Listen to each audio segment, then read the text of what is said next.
नमस्कार, मैं हूं आपके साथ अली मतर और जोहार झारखंड की शुरुआत बड़ी खबर से करेंगे। रांची से बड़ी खबर है, जहां डीएवी गांधीनगर के छात्रों ने कोविड प्रोटोकॉल को तोड़ते हुए फेयरवेल पार्टी की है। करीब 40 से 50 छात्र भीड़ जुटाकर पार्टी कर रहे हैं। यह नजारा है रांची के लालपुर के आइकॉनिक बार एंड होटल का, जहां बड़ी संख्या में छात्र जुटे। ज्यादा जानकारी दे रही है हमारी संवाददाता रूपाली त्रिपाठी। कोरोना ब्लास्ट के बीच एक बार फिर से बड़ी लापरवाही सामने आई है। इस वक्त हम लालपुर चौक, रांची के लालपुर चौक, कहा जाता है कि सबसे ज्यादा स्टूडेंट्स क्राउड यहीं पर है। यहाँ के एक होटल रेस्टोरेंट में, बार एंड लाउंज में स्टूडेंट्स ने फिर से प्राइवेट पार्टी की है। कोविड प्रोटोकॉल्स को तोड़ते हुए डीएवी गांधीनगर के स्टूडेंट्स ने यहाँ पर प्राइवेट पार्टी की है। ना कोई डिस्टेंस था, ना ही किसी के चेहरे पर मास्क थी। प्राइवेट पार्टी इस नियम के तहत अभी नहीं मनाया जा सकता है, फिर भी फेयरवेल के नाम पर यहाँ पे स्टूडेंट्स ने पार्टी की है। कोई भी एक संक्रमित निकलता है तो निश्चित तौर पर ये तय है कि कोरोना ब्लास्ट होगा ही होगा। देख सकते हैं आप, स्टूडेंट्स जो हैं वो डीएवी गांधीनगर के हैं, जो पार्टीज में यहाँ मौजूद थे। फिर भी प्रशासन ने कोई कार्रवाई नहीं की है। उम्मीद है यहाँ तक पहुँचे। और अब देख सकते हैं स्टूडेंट्स हैं गांधीनगर के, जो पार्टीज में इन्वॉल्व हुए हैं, आए हैं। इन्होंने ही पार्टीज ऑर्गेनाइज की है। ये हाल है हमारे राजधानी रांची का, जहाँ के यूथ जो है सबसे ज्यादा अवेयर है, और कहने पर सीधा यही स्टूडेंट्स है जहाँ पार्टी कर रहे हैं, और ये अपने मॉरल रिस्पॉन्सिबिलिटी से अवेयर नहीं है। प्लस डीएवी कोई मामूली स्कूल नहीं, एक बहुत ही बड़ा स्कूल है जिसमें लिटरेट बच्चे, हाई प्रोफाइल फैमिली के बच्चे आते हैं, पर मॉरल रिस्पॉन्सिबिलिटी की बात करें तो बिल्कुल लो है। कैमरा पर्सन संत के साथ रूपाली त्रिपाठी, न्यूज़ 18 रांची। और अब हम आपको दिखाने जा रहे हैं अनोखी तस्वीर। पूर्वी सिंहभूम के पोटका में भारी बारिश के बीच लोगों ने कोरोना वैक्सीन लिया है। दरअसल कोरोना संक्रमण की रोकथाम को लेकर 100% वैक्सीनेशन को लेकर पूर्वी सिंहभूम जिला का पोटका प्रशासन पूरी तरह से एक्शन में दिख रहा है, और इसी को लेकर पोटका का पूरा प्रशासनिक महकमा बुधवार को टीम बनाकर सुदूरवर्ती जंगल के नीचे स्थित तेंतलापोड़ा पंचायत पहुंचा। इस दौरान सभी पदाधिकारियों ने गांव-गांव का भ्रमण किया, घर-घर से खेत खलियान तक पहुंचे। वहीं महिलाएं बारिश में छाता लगाकर वैक्सीन लेने पहुंची।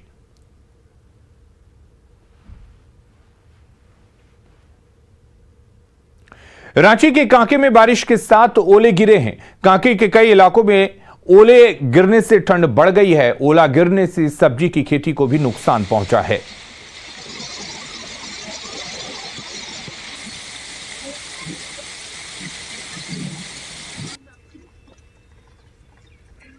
तो ये तस्वीरें आप देख सकते हैं किस तरह से रांची के कांके इलाके में ओला गिरा है, और ओले से सब्जी के फसल को काफी नुकसान पहुंचा है। बड़े पैमाने पर ओलावृष्टि हुई है। ये तस्वीरें देखकर आप अंदाजा लगा सकते हैं, चाहे कार हो या फिर, और इस दौरान कई लोग इस ओलावृष्टि को स्नोफॉल की तरह लेते हुए एक दूसरे पर बर्फ फेंकते नजर आए। और रांची के कांके के ये तस्वीर हम आपको इस वक्त दिखा रहे हैं। और अगली खबर गोड्डा से है, जहां कब्रिस्तान के बाहर नमाज अदा करने का विरोध शुरू हो गया है। नून बट्टा के बरमसिया में सांप्रदायिक माहौल नहीं बिगड़े, इसके लिए कब्रिस्तान के बाहर सैकड़ों की संख्या में पुलिस को तैनात किया गया है। दरअसल बरमसिया में दो पक्षों के बीच विवाद बढ़ गया है।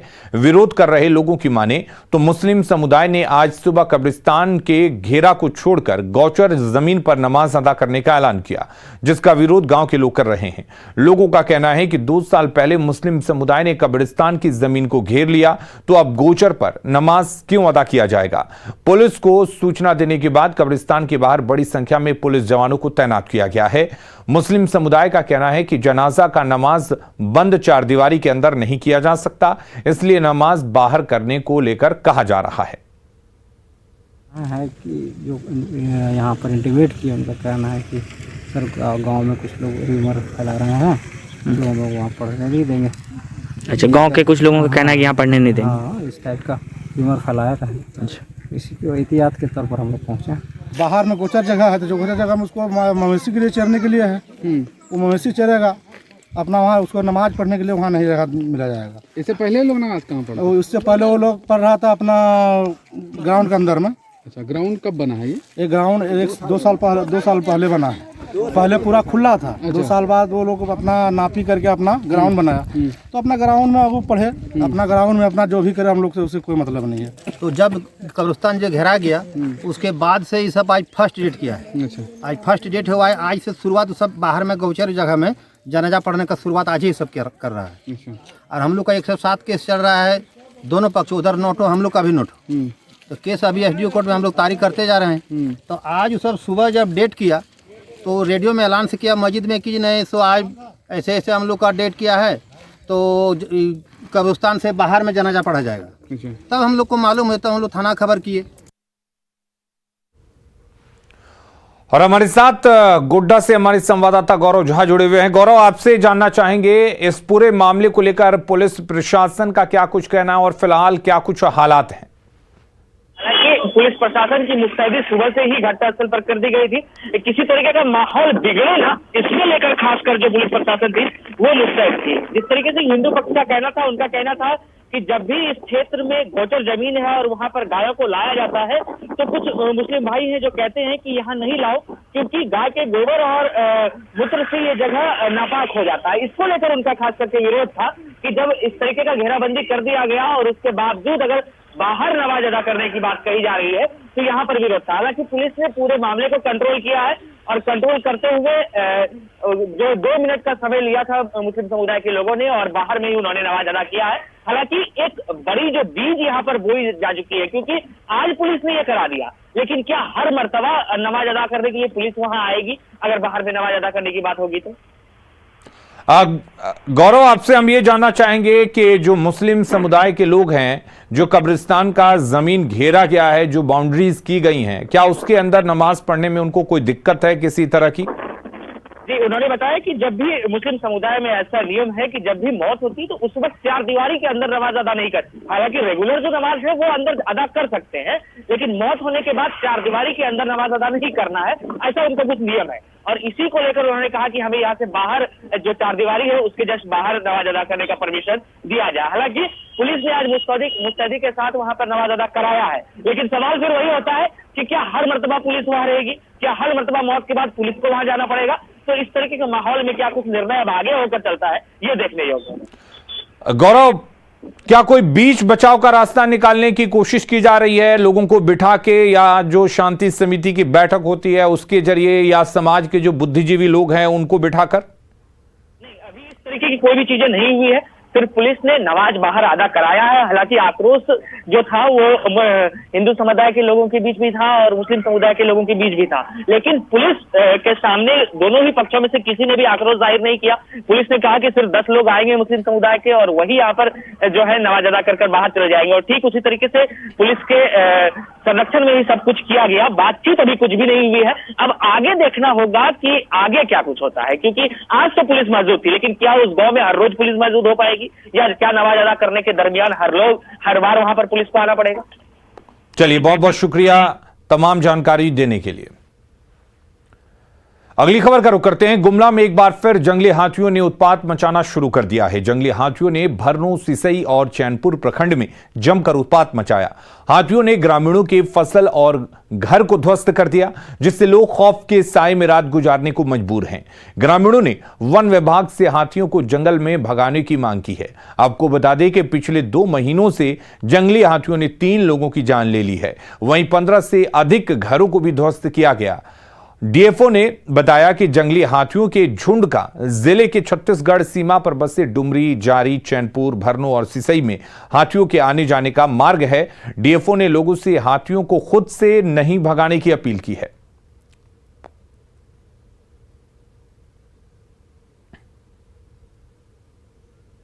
सो रहे थे ना, उस समय आया 11:10 में, हम लोग 9 बजे तक पहरा कर रहे थे, 11:10 में सो गए।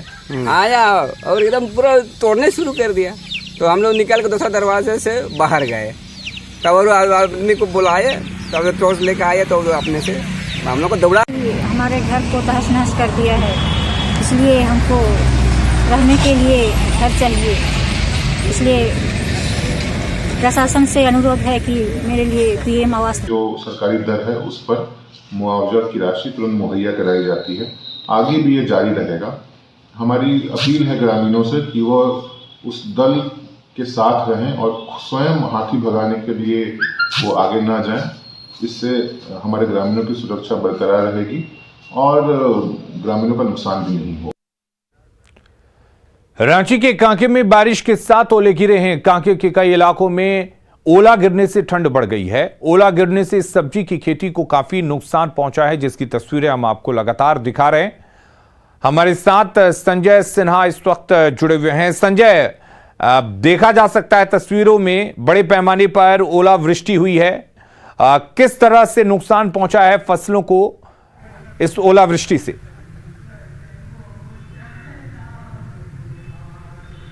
बिल्कुल, पहले या तो फसलों को नुकसान जो पहुंचा उसकी तस्वीरें बाद में दिखाएंगे, लेकिन हम दिखाते हैं कि जिस तरीके से राजधानी रांची में ओलावृष्टि हुई है वो आपको हम दिखाना चाहते हैं कि जैसे ही शाम में जोरदार बारिश हुई, बारिश के बाद पूरे कांके क्षेत्र में आप कहिए तो एक कह सकते हैं कि ओलावृष्टि कहिए या इसे बर्फबारी भी कहिए, एक चादर सी बिछ गई पूरे कांके के क्षेत्र में, पूरे ज़मीन पर। और यहाँ पर बड़े बड़े पहाड़ जो कह सकते हैं कि बर्फ़ के जो कहते हैं कि एक जैसे टीला बन गया यहाँ पर। और आप देख सकते हैं किस तरह लोग बर्फ़ से खेल रहे हैं यहाँ पर। और यहाँ पर जो पारा है, कांके का पारा भी गिर गया और आपको कहीं भी जाने की ज़रूरत नहीं है। रांची का कांके ही कुल्लू बन गया। लोग बोल रहे हैं कि अब शिमला, जो कांके का जो मौसम लोगों के जहन में आता है, याद आता है, ये कांके अपने मौसम के लिए लोग जानते हैं ये किस तरह का मौसम कांके में रहता है। और पारा हमेशा रांची से जो शहर है उससे पारा हमेशा 1 से 2 डिग्री नीचे रहता है। लेकिन आज कांके ने ये बताया कि कांके को कांके क्यों कहा जाता है। आप देख रहे हैं कि जैसी शाम में बारिश हुई, बारिश तो रुक चुकी है, लेकिन बर्फ़ जो है पूरे इलाके में चादर से बिछी हुई है। कई जगह पर आपको दिखलाते हैं कि वहाँ पर एक बड़ा सा बर्फ़ का टीला जम गया है वहाँ पर। और जैसे ही क्योंकि पूरे कांके क्षेत्र में सब्जी की खेती बड़ी ज़्यादा पैमाने पर होती है, तो जो किसान हैं उनके भी लगातार फ़ोन आ रहे हैं कि वहाँ भी सब्जी की खेती, जो खास कर कद्दू और बैगन जो खेतों में लगे थे, उससे भी नुकसान पहुँचा। देख लीजिए कि ये आमतौर पर जो ओलावृष्टि करते हैं उसकी साइज़ जो होती है थोड़ा बड़ा होता है, लेकिन आप देख लीजिए कि इस तरह जमता नहीं है। और यहाँ बर्फबारी जिस तरीके से हुई है, पूरा टीला जम गया है यहाँ पर। और यहाँ के लोग एक कह सकते हैं कि पूरा जो कांके चौक के पास लोगों की यहाँ भीड़ उमड़ गई है उस बर्फ़ के गोले से खेलने के लिए। देख रहे हैं अब तो लोगों का यह कहना है कि भाई अब जो पैसे खर्च करके जो लोग शिमला, मसूरी, नैनीताल जाते थे, अब कहीं बाहर जाने की ज़रूरत नहीं है। कांके का मौसम पुराने दिनों की याद दिला रहा है। और अब कहीं क्या भाई, क्या ऐसा मौसम देखे थे क्या? नहीं, आज से 10 साल पहले हम लोग देखे थे ऐसा मौसम, और आज फिर दोबारा कांके शिव मंदिर प्रांगण में हम लोग को ये देखने को लिए मिला। और क्या बोलते हैं, ये तो अभी बहुत कम हो चुका है। जिस समय बारिश हो रही थी उस समय ये पूरा मंदिर प्रांगण बर्फ से भरा हुआ था। अरे ये जानिए कि ये शिव का मंदिर है और लोग कह रहे हैं कि वास्तव में ये कांके जो है शिव का कैलाश बन गया है। कैलाश पर जिस तरीके से बर्फ हमेशा जमी रहती है, कुछ ऐसा ही कांके का क्षेत्र में यहाँ पर नज़र आ रहा है। ये जो देख रहे हैं मौसम जो है, इससे पहले याद हो कि कांके में ऐसे कई ओलावृष्टि या बर्फबारी हुई हो? इससे पहले 10 साल पिछले 10 साल में एक बार ऐसा हुआ था। लेकिन आज का जो हाल है कि कुछ चंद मिनट में पूरा शिव मंदिर प्रांगण जो है वो पूरा बर्फ से ढका हुआ था। और यहाँ पे मूर्ति बन रही है।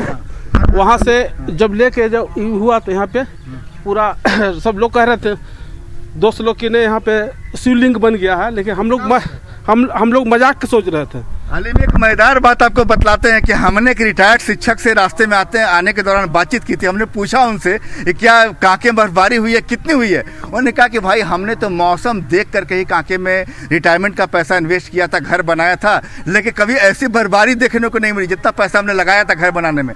लेकिन आज जो बर्फबारी हुई है वो वास्तव में पूरा पैसा हमारा वसूल हो गया। और हमने चूँकि वो बिरसा जी बिल्कुल, तो बिरसा एग्रीकल्चर में वो रिटायर्ड थे, उन्होंने कहा कि हमने वहीं पर घर बनाया, लेकिन कांके का चूँकि मौसम काफ़ी अच्छा रहता है, लेकिन आज जो बर्फबारी हुई है पूरा रिटायरमेंट का पैसा जो हमने घर बनाया था पूरा पैसा वसूल हो गया। और काफ़ी लोग उत्साहित हैं, बर्फ़ से खेल रहे हैं। चूँकि अब बहुत सारे जो ग्रामीण इलाका है, लोग यहाँ से बाहर नहीं जा पाते हैं, सिर्फ सुनते हैं कि शिमला, मसूरी, नैनीताल में बर्फबारी होती है, लोग वहाँ बर्फ़ के गोले से खेलते हैं, लोग घूमने जाते हैं। लेकिन आज लोगों का यह कहना है कि भाई हमारा कांके ही आज शिमला बन गया, कहीं बाहर जाने की ज़रूरत नहीं है, कुल्लू यहीं है, मनाली यहीं है, कैलाश भी यहीं है। जी अलीम। बिल्कुल, हम लोगों से चाहेंगे आप बात करें और उनसे जानें कि क्या पहले भी इस तरह की तस्वीरें देखने को मिलती रही हैं और इससे मौसम पर क्या कुछ असर पड़ेगा। संजय, बिल्कुल, देखिए आप लोग कांटे के इलाके में ही रहते हैं, हम जैसा अपने अपने होश में क्या कभी ऐसे अपने हाथ में बर्फ का गोला पकड़ा था? नहीं, ऐसा कभी मैंने नहीं पकड़ा था। ये फर्स्टिंग है, ये देखिए बर्फ का गोला है। हमारा कांके शिव मंदिर प्रांगण में है ये, जो कि देखने में भी लग रहा है कि हाँ कुछ यहाँ है। ये हमारे पहली बार लाइफ में पहली बार देखे ऐसा बर्फ गोला। अभी झारखंड की धरती को हरी भरी धरती कहा जाता है, और जो उत्तराखंड है, हिमाचल है, जम्मू कश्मीर है, वहाँ कहते हैं सफ़ेद धरती है। लेकिन आज कांके की धरती भी सफ़ेद हो गई है कुछ बर्फ़ के इसी गोले से। और इसी तरह जिस तरीके से यहाँ पर ज़मीन पर बर्फ़ जो है चादर की तरह बिछी हुई है, लोग खेल रहे हैं, आनंद ले रहे हैं। क्या भाई इससे पहले कभी ऐसा आनंद लिया था क्या? नहीं, मेरा तो जितने अभी साल हो गए उसमें कभी मैंने ऐसा नहीं देखा। कितने साल हुए आपके? मेरे अभी 23 साल हो गए हैं। 23 सालों मैंने कभी अभी तक ऐसा नहीं देखा। ये मान लीजिए कि 23 साल में ऐसी बर्फबारी नहीं हुई थी अलीम, जैसा हम भी उस बर्फ के गोले का ठंड का एहसास ले रहे हैं। तो देख लीजिए अलीम, एक मैदान चीज आपको दिखलाते हैं। आप मेरे हाथ की देखिएगा, मैं अपना हाथ डाल रहा हूँ अलीम अंदर में, देखिए, ठीक है, मैंने अपना पूरा हाथ घुसा दिया अलीम, अंदर से क्या निकला देखिए। आप देख सकते करीब 2 फीट मैंने एक से देखिए अलीम, यहाँ दिखाइए, देखिए दिखाइए यहाँ से, देख रहे हैं अलीम कि काफ़ी ज़्यादा यहाँ बर्फ़ जमा है यहाँ पर। और समझ लीजिए कि लोग यहाँ एंजॉय कर रहे हैं, आनंद ले रहे हैं। मेरे हाथ भी देख रहे हैं अलीम, कि हाथ मेरा ठंड से जो है जम रहा है। मेरा संजय, तो लोग एंजॉय कर रहे हैं, ठंड बढ़ गई है, लेकिन मौसम है, आनंद, लोगों को मजा आ रहा है। आप लोगों से पूछिए कि ठंड तो बढ़ जाएगी या ठंड का एहसास होगा, लेकिन ये अलग तरह का मजा है, अलग मजा है भाई। हम पूछेंगे भी कांके के लोग जरा इधर आइए। आज जो आप लोग अपने कांके पर इतरा रहे हैं, आप लोग जो कर रहे हैं कि भाई हमारा कांके जो है कुल्लू से कम नहीं है, तो वास्तव में ये बताइए कि जिस तरीके से बर्फबारी हुई है यहाँ पर, क्या आप लोग अब क्या किसानों को भी नुकसान हुआ है? ऐसा कुछ एक दूसरा चेहरा भी है इसका? जी हाँ, किसानों को तो नुकसान हुआ होगा कुछ, काहे कि अभी हम लोग कांके शिव मंदिर प्रांगण में ही हैं, और अभी अगर हम लोग गांव देहात की तरफ जाएंगे तो जरूर कुछ नुकसान हुआ है। जो फसल लगा हुआ है अभी, फूल गोभी, खीरा, कद्दू, ये सब सभी लोग अपने अपने खेतों में फसल लगाए हैं। किसान से हमारी बात हुई थी, उन्होंने कहा कि नुकसान की तो हम बाद में बात करेंगे, पहले प्रकृति का आनंद लेते हैं। क्या भाई, अब जितने भी यहाँ पे कांके वासी हैं, अभी तो हम लोग फिलहाल कांके विधानसभा के कांके प्रखंड के लक्ष्मण महतो चौक शिव मंदिर प्रांगण में है। हमें बहुत ही काफ़ी आधे घंटे तक इस बर्फबारी का आनंद लिया है, और हमें लगता है कि कश्मीर जाने का भी कोई ज़रूरत नहीं पड़ेगी, और काफ़ी आनंदमय अनुभव हुआ इस बर्फबारी से। और किसानों को तो इसमें अभी जो अलीम एक तस्वीर देखिए, अभी एक तस्वीर मेरे मोबाइल पर आई है। ये तस्वीर है बिरसा एग्रीकल्चर की, वहाँ से एक जो है वहाँ भेजा है, एक तस्वीर भेजी है।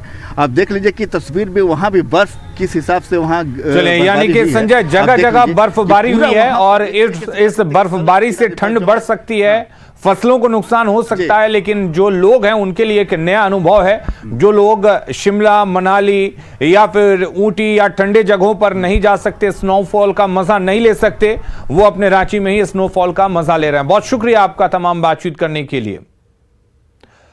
जामताड़ा के करवाटांड थाना क्षेत्र में अपराधियों ने 5वीं कक्षा के छात्र काजू मंडल उर्फ करण का अपहरण कर लिया है। अगवा छात्र की मां ने थाने में लिखित शिकायत दर्ज कराई है। एसडीपीओ, पुलिस इंस्पेक्टर और थाना प्रभारी ने आज घटनास्थल पर पहुंचकर हालात की जानकारी ली। अगवा छात्र की मां ने बताया कि करीब 4 की संख्या में नकाबपोश बदमाश घर के अंदर दाखिल हुए और परिवार के सदस्यों के साथ मारपीट की।